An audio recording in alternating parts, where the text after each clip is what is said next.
मुख्यमंत्री डॉक्टर मोहन यादव शनिवार को जिले के प्रवास पर पहुंचे। यहां उन्होंने अभ्युदय विश्वविद्यालय में नवनिर्मित श्री राम दरबार मंदिर का लोकार्पण कर विद्यार्थियों से संवाद किया। संवाद के दौरान उन्होंने कहा कि किसी भी लक्ष्य को हासिल करने के लिए समय का सदुपयोग करें, अपनी योग्यता साबित करें और उन्नति करें। सीएम ने संवाद के दौरान छात्र द्वारा पूछे गए सवालों को जवाब दिया। आधुनिक खेती को बढ़ावा, लीडरशिप और मैनेजमेंट के साथ ही युवाओं के लिए चलाई जा रही योजनाओं की जानकारी, संबंधित सवालों के जवाब देकर उनकी जिज्ञासाओं को शांत करने का प्रयास किया। समारोह के दौरान सांसद गजेंद्र पटेल, सांसद ज्ञानेश्वर पाटिल, विधायक बालकृष्ण पाटीदार, विधायक राजकुमार मेव, विधायक Sachin Birla, collector Bhavya Mittal, DIG Siddharth Bahuguna, SP Dharmraj Meena सहित अन्य जनप्रतिनिधि और आला अधिकारी मौजूद रहे। भगवान राम को उनके जीवन काल में वो तो घर के अंदर ही थे, लेकिन मारी सुबाहु और ये बड़े बड़े राक्षसों ने जंगल में आतंक मचाया हुआ था। और विश्वामित्र जी ने उनको घर से महाराज दशरथ से जब वो मांगने आए तो उनने महाराज दशरथ से सहायता नहीं मांगी, सेना भी नहीं मांगी। मांगी क्या? उनने क्या मांगा? भगवान श्री राम, है ना, राम लक्ष्मण। तो ये हमारे लिए सीखने समझने की बात है। अपने बीच में भगवान श्री राम और लक्ष्मण तो बाल रूप में, छोटे रूप में है, तरुण या युवा बोल सकते हैं। तो उन्होंने अपने उस संकट के निवारण के लिए किस पे भरोसा किया?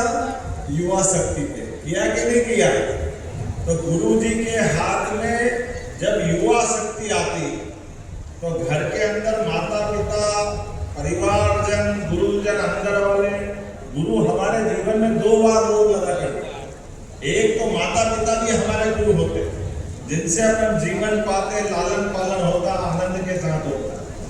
लेकिन सच्चे अर्थ में जब हमारी समझने की उम्र होती तो गुरु हमको तराशते हैं। तराशते कि नहीं तराशते? तो विश्वामित्र जी ने किसको मांगा?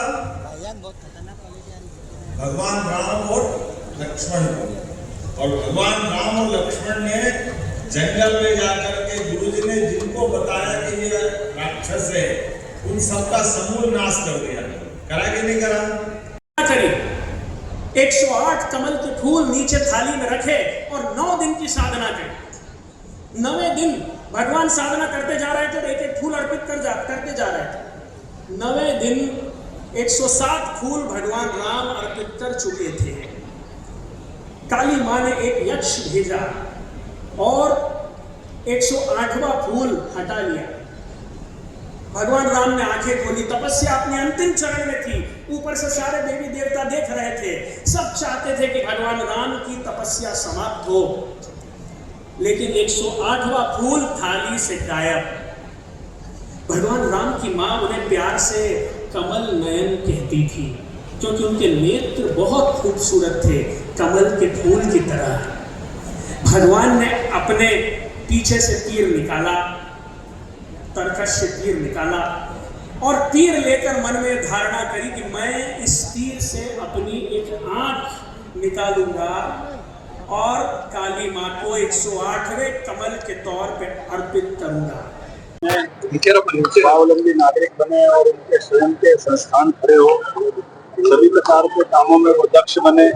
इसलिए सब प्रकार से प्रमोशन के लिए एक अभियान चलाया हुआ है, जो यशस्वी प्रधानमंत्री के मेक इन इंडिया के अभियान से प्रेरित है, जिसके माध्यम से दुनिया के सामने भारत अपने स्वयं के सभी प्रकार के क्षेत्रों में प्रगति करे, स्वदेशी की भावना को मजबूत करे, स्वावलंबन के भाव से जिए और दुनिया के सामने भारत सर उठा के जिए। इस भाव के आधार पर हमने अभियान चलाया है।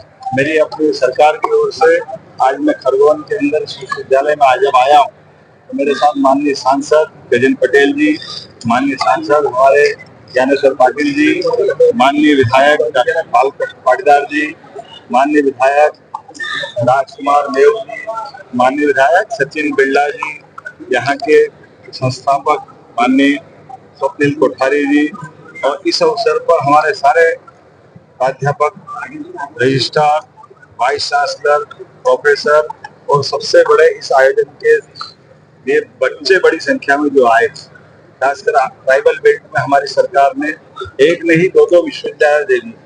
टंटिया मामा विश्वविद्यालय हमारी सरकार के बनने के बाद पहली बार खरगोन में हजारों बच्चों का आज एडमिशन हो रहा है।